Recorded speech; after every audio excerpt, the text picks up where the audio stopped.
Bottom class में cross point की length सही ना लेने पर आपको यहाँ पे अजीब सा खिंचाव आने लग जाता है, फिटिंग उसकी सही से नहीं आती है। जब भी आपको हाई वेस्ट बनाना है या रेगुलर वेस्ट बनाना है तो बॉटम क्लास में पूरा जैसे धोती, पैंट, वेस्टर्न पैंट, तुलिप धोती, वो सब कुछ, प्लाजो, सब में आपको क्रॉस पॉइंट की लेंथ साइज के हिसाब से कितनी लेनी रहेगी। अगर आपको हाई वेस्ट बनाना रहेगा और रेगुलर वेस्ट बनाना रहेगा तो उसमें क्या चेंज करना रहता है, तो आज की क्लास में वो सब कुछ मैं आपको डिटेल में सिखाने वाली हूँ।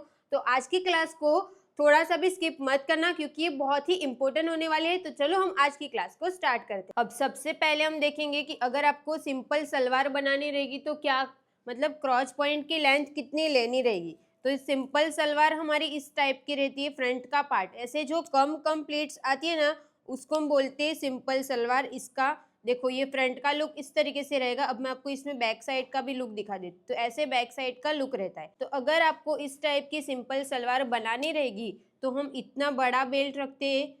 बड़ा बेल्ट रहेगा तो क्रॉच की लेंथ कितनी निकालनी है, छोटा रहेगा तो क्रॉच की लेंथ कितनी निकालनी है वो आपको अच्छे से पता चल जाएगा। यहाँ से ऐसे लेंथ कितनी निकालनी है वो आपको मैं क्लियर करती हूँ अभी। अब यहाँ पे मैं एग्जाम्पल के रूप में मैं अपना मेजरमेंट लिख देती हूँ कि मेरा मतलब लेंथ कितनी रहेगी मेरी।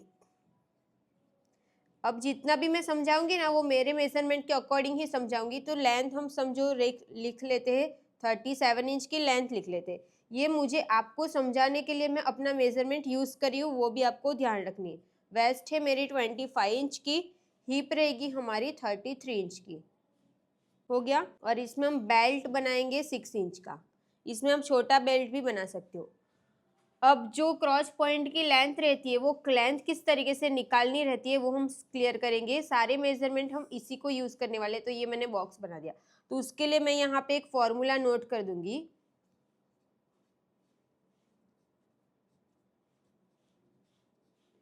क्रॉच पॉइंट की लेंथ, क्रॉच पॉइंट लेंथ कैसे निकालते हैं, इसको आप आसन भी बोल सकते हो, हिंदी में इसको आसन बोलते हैं। क्लियर हो गया। तो अभी मैं क्रॉच पॉइंट बोलूंगी, किसी को नहीं समझ में आएगा तो समझ जाना कि मैं इसको आसन बोल रही हूँ। उसके लिए आपको ना एक फॉर्मूला देखना रहेगा। कौन सा फॉर्मूला, तो यहाँ पे मैं फॉर्मूला नोट कर रही हूँ।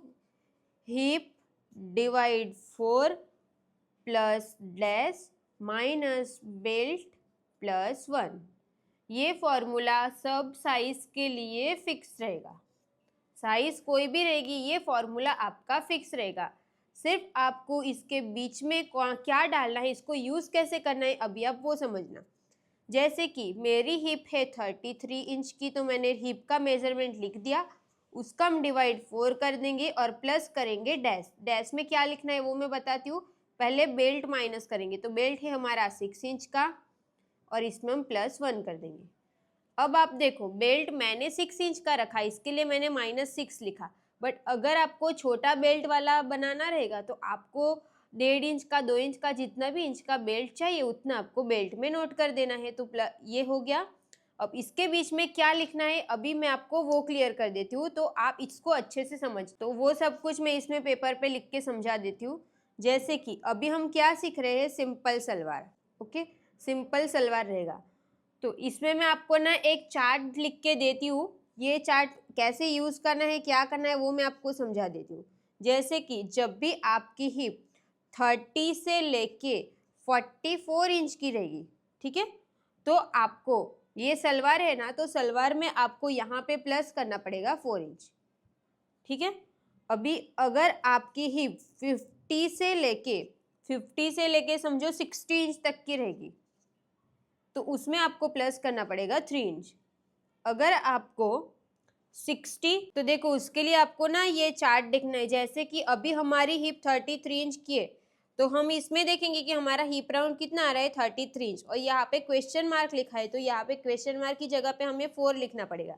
तो यहाँ पे हम 4 लिख देंगे और उसको अभी हम कैलसी में करेंगे।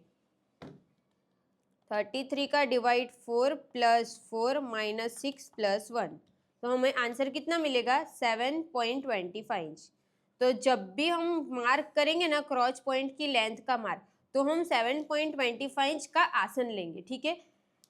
यही मतलब ये फॉर्मूला यूज करके अगर आप किसी भी साइज में बनाओगे ना तो उसकी फिटिंग एकदम परफेक्ट आएगी। क्रॉच पॉइंट एकदम आपका अंदर की साइड पे टाइट लग जाएगा, लूज लग जाएगा, ऐसी कोई भी प्रॉब्लम नहीं आएगी। सिर्फ आपको ये फॉर्मूला यूज करना आना चाहिए। तो सिंपल सलवार का कितना करना है साइज के हिसाब से वो क्लियर हो गया। अब हमें आउटसाइड का मार्क करना रहेगा। आउटसाइड का मार्क मतलब क्या, तो जो भी हम यहाँ से ड्राफ्टिंग करते हैं ऐसे पैंट की, यहाँ पे ये भी मार्क कर देते, फिर यहाँ से स्ट्रेट लाइन बनाते, फिर यहाँ पे हम बाहर की बाहर की साइड जाएंगे और इस तरीके से हम शेप देते हैं ना, तो ये आपको बाहर कितना जाना है ना वो कैसे पता चलेगा, तो उसके लिए आप ना ये वाला चार्ट यूज कर सकते हो। जैसे कि आपकी हिप इसमें से आ रही होगी तो आपको यहाँ से बाहर जाना है 1.5 इंच, इसमें आ रही हो तो 2 इंच जाना है, और इसमें आ रही है तो 3 इंच ऐसे बाहर जाना है। यहाँ पे क्रॉस मार्क लिखा है, तो क्रॉस मार्क मतलब जब भी हम आर्म होल बनाते तो यहाँ पे क्रॉस करते, जैसे इसमें आ रहा है 75 इंच या फिर 1 इंच भी ले सकते हो। ऐसे क्रॉस में मार्क करो 1 इंच, और यहाँ से और ये वाले लाइन से और यहाँ पे पॉइंट को मैच करते हुए आप इस तरीके से शेप ड्रॉ कर सकते हो, तो वो आपका क्रॉस पॉइंट का मार्क हो जाएगा। तो इसके लिए आपको ये क्रॉस मार्क का चार्ट यूज करना रहेगा। क्लियर हो गया ये वाला पॉइंट। अब अगर आपको अफगानी सलवार बनाना रहेगा, अफगानी सलवार किस टाइप का रहता है वो मैं आपको क्लियर कर देती हूँ। अफगानी सलवार मतलब नीचे इस तरीके से प्लीट्स आती है, तो नीचे प्लीट्स वाला जो ये अफगानी सलवार रहता है ना, ये वाला अगर आपको ये बनाना रहेगा तो भी जो भी मैंने ये वाला चार्ट दिया है ना, जो ये वाला जो मैंने हिप डिवाइड 4 प्लस डैश, तो डैश में आपको यही फॉर्मूला यूज करके मार्क करना रहेगा। और जो भी हमने अभी ये वाला क्रॉस पॉइंट की आउटसाइड वाला जो चार्ट देखा ना, तो अफगानी सलवार में भी आपको सेम यूज करना है और यहाँ से क्रॉस मार्क भी सेम करना है। क्लियर हो गया। अब आपको स्ट्रेट प्लाजो बनाना रहेगा। स्ट्रेट प्लाजो मतलब किस टाइप का रहता है, तो ऐसे एकदम परफेक्ट फिटिंग वाला इस टाइप का अगर आपको स्ट्रेट प्लाजो बनाना रहेगा, ऐसे सेम कॉपी से इसी टाइप का अगर आपको प्लाजो बनाना रहेगा, बैक में इलास्टिक डालोगे क्या डालोगे उससे कुछ फर्क नहीं पड़ता। तो अगर आपको ये स्ट्रेट प्लाजो बनाना रहेगा तो आपको ये फॉर्मूला तो सेम यूज करना है। समझ में आया। ये वाला फॉर्मूला सेम होगा, चेंज कहाँ पे होगा, ये वाली लाइन पे। तो जब भी आप स्ट्रेट प्लाजो बनाओगे ना, तो यहाँ पे मैं नोट कर देती हूँ, सेम चीज को यहाँ पे लिख देती हूँ। अगर आप स्ट्रेट प्लाजो बनाओगे तो यहाँ पे 4 इंच की जगह पे आपको +2 कर देना है, यहाँ पे प्लस कर देना है 1.5 इंच, यहाँ पे प्लस करेंगे हम 1 इंच, और यहाँ पे हम प्लस करेंगे 1/2 इंच। किसमें, तो स्ट्रेट प्लाजो में। जब भी आप स्ट्रेट प्लाजो बनाओगे तो इसकी जगह पे आपको ये वाला यूज करना है, जो मैंने अभी ये लिखा ना, वो किस में यूज करना है, स्ट्रेट प्लाजो में। क्लियर हो गया। बाकी जो भी हमने ये वाला जो मार्क किया है ना, ये आउटसाइड वाला मार्क और क्रॉस मार्क, वो इसमें भी सेम रहेगा। क्लियर हो गया। तो इसको मैं सिंपल तरीके से बता देती हूँ। जैसे कि देखो, cross point hip divide 4 plus question mark, इसको ही मैं नीचे रख के समझा देती हूँ। देखो ऐसे, तो आप डायरेक्ट ये चार्ट ही देख लेना। जैसे कि यहाँ पे मैंने क्रॉस पॉइंट का hip divide 4 plus question mark minus belt +1 लिखा है, और यहाँ पे आपकी हिप इतनी रहेगी, तो आपको, आप अगर सिंपल सलवार, पटियाला, अफगानी या धोती बना रहे होंगे ना, तो आपको ये जो क्वेश्चन मार्क लिखा हुआ है ना, ये वाला क्वेश्चन मार्क, उसकी जगह पे ये वाला मेजरमेंट डालना है। और अगर आप तुलिप धोती बना रहे हो तो ये वाला यूज करना है, अगर आप अम्ब्रेला प्लाजो बना रहे हो तो ये वाला यूज करना है, अगर आप सिंपल प्लाजो बना रहे हो तो ये वाला यूज करना है। क्लियर हो गया। तो आपको एक ही चार्ट में सब कुछ मिल जाएगा, तो ये वाला चार्ट आपको ध्यान रखना। बात करते हैं आउटसाइड वाले मार्क की। आउटसाइड वाला मार्क मतलब कौन सा मार्क, तो जो मैंने ये वाला बताया कि बाहर कितना जाना है वो। तो उसके लिए आपको हिप राउंड, जैसे कि इसमें हिप राउंड चेंज होता है, उसमें अलग था।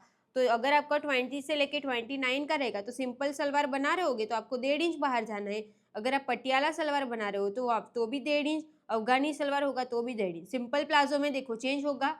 तो अभी मैंने सिंपल प्लाजो के लिए सेम चार्ट दिया ना, तो वो वाला मत यूज करना, ये वाला यूज करना। सिंपल प्लाजो में 2 इंच ले लेना, धोती में 1.5 इंच, तुलिप धोती में भी 1.5 इंच, और सिगार मतलब जो पैंट रहती है ना, फॉर्मल पैंट, उसमें भी आपको 1.5 इंच। तो इसी तरीके से आपको साइज के हिसाब से देखना है कि उसमें क्या यूज करना है, आउटसाइड वाला मार्क कितना करना है। अगर आपको पूरा बॉटम क्लास सीखना रहेगा तो आपको अपना यूट्यूब चैनल ओपन कर देना है। कृति कामली बॉटम क्लास आप लिखोगे ना, तो यहाँ पे आपको देखो बॉटम क्लास का इस तरीके से पूरा प्लेलिस्ट मिल जाएगा। उस पे मैंने पहले तो इसमें मैंने सिखाया है, और ये बिल्कुल फ्री क्लास है। आप लोग मुझे कमेंट करते हो ना कि फ्री क्लास क्यों नहीं देते हो, तो ये सब कुछ मैंने ऑलरेडी दे रखा है, बट आप ढूंढते नहीं हो ना, प्रॉब्लम वहाँ पे है। इसमें मेजरमेंट लेना सिखा है, इसमें सिंपल सलवार किस तरीके से रेडी होता है, अफगानी सलवार इसकी कटिंग और इसकी स्टिचिंग, स्ट्रेट प्लाजो किस तरीके से रेडी होता है, तो देखो इसकी प्रॉपर मैंने पूरा शूट करके कट, जो भी फाइनल लुक तक की सारी प्रोसेस मैंने आपको सिखाई है। इसमें अम्ब्रेला जो बेल्ट अम्ब्रेला प्लाजो रहता है ये वाला फिक्स बेल्ट वाला एकदम रेडीमेड लुक देने वाला, ये भी मैंने सिखाया है। स्ट्रेट पैंट भी सिखाई है। बॉटम के सारे चार्ट भी आपको खरीदने नहीं पड़ेंगे, चार्ट भी इसी में आपको मिल जाएगा। फिर जो इलास्टिक वाली नॉर्मल पैंट रहती है वो भी मैंने सिखाई है। ब्लाउज की थियरी भी मैंने इसी में दे रखी है। तो देखो ये सारी सब कुछ आपको इसमें मिल जाएगा। नीचे वाला तो ब्लाउज है पर बॉटम क्लास की ऑलमोस्ट देखो यहाँ तक का सब कुछ मिल जाएगा। इसमें तुलिप धोती भी है, तुलिप धोती को मैं इसी में ऐड कर दूंगी, ठीक है। तो अब अगर आपको क्लास सीखना रहेगा बॉटम क्लास पूरा, तो सब कुछ आपको इसमें मिल जाएगा।